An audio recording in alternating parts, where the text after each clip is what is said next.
I never thought I would experience this kind of discrimination, certainly not in my own home. But that night, it happened.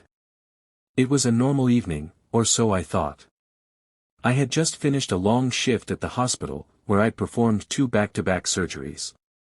My hands still trembled slightly, and all I wanted was to relax in the quiet comfort of my apartment.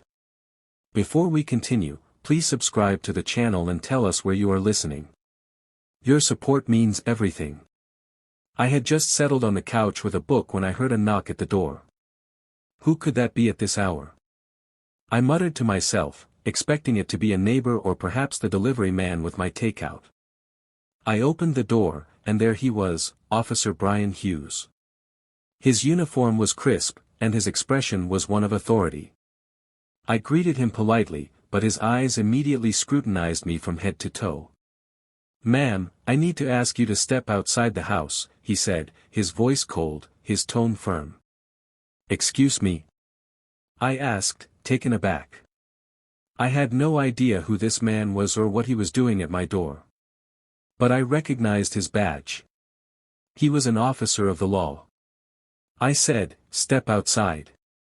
"Now," he repeated, his hand resting uncomfortably close to his belt. I didn't understand.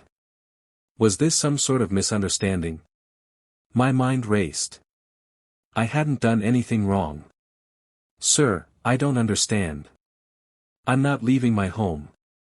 I'm a doctor, and I just got home from a long shift," I explained, trying to remain calm. That's when his gaze hardened. "This is not your home.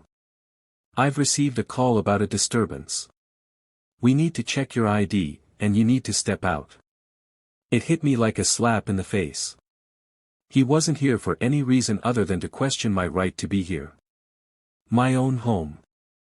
"Officer, I live here. I pay rent here. I'm a neurosurgeon at St. Luke's Hospital. This is my home," I said, my voice trembling with a mixture of frustration and disbelief. His eyes narrowed as he stared at me, his posture tense. "I don't care who you are. You're not the one in charge here. I need you to step out now." My heart pounded. I had dealt with racism before, but never so blatantly. Never so dangerously. I knew I couldn't let this escalate. But I also knew I had to protect myself. I took a step back, holding the door open and reaching for my phone. "I'll be calling my attorney," I said, trying to keep my voice steady, though my hands were shaking. "I'm not going anywhere until I get some answers. This is harassment." The officer's face contorted with anger. "Do you think I'm scared of your lawyer, lady? Get out of the house now, or I'll have to arrest you for obstruction." I took a deep breath. I was cornered. But I wasn't going to let him push me around. I needed to keep my cool. Just as he stepped forward, I heard a voice from behind me. "Is there a problem here, officer?" I turned to see my neighbor, Mark, standing in the hallway, looking concerned. Mark was a retired lawyer, a calm, collected man who had witnessed my struggles with racism over the years. He had always supported me, but tonight, I could see that he was furious. The officer's attitude shifted in an instant when he saw Mark. "There's no problem here, sir. This woman needs to cooperate with me, that's all," he stammered, his bravado faltering. Mark stepped closer, his voice calm but firm. "I suggest you leave now, before this turns into a much bigger issue. This woman has rights, and I won't hesitate to file a formal complaint if you continue harassing her." The officer's gaze flickered between Mark and me, but I saw the frustration building in his eyes. He turned on his heel and muttered something about keeping an eye on things. Without another word, he left. I closed the door, my knees weak from the shock. The moment I locked it, I sank to the floor, tears welling up in my eyes.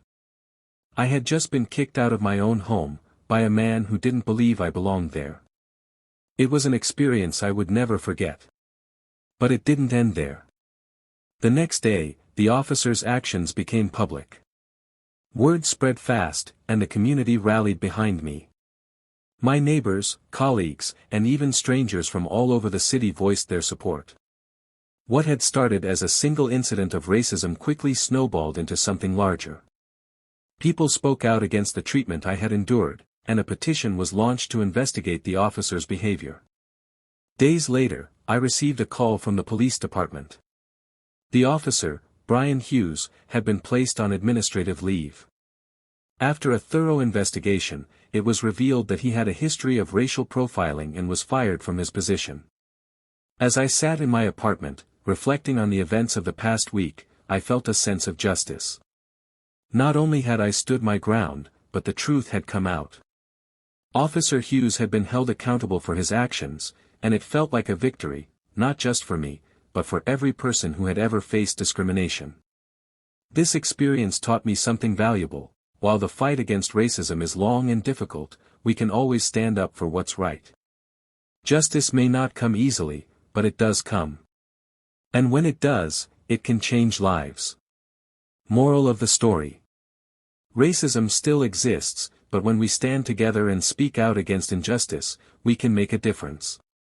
No one should feel unsafe or unwelcome in their own home, and no one should be judged based on the color of their skin. Together, we can fight for equality and make the world a better place for all.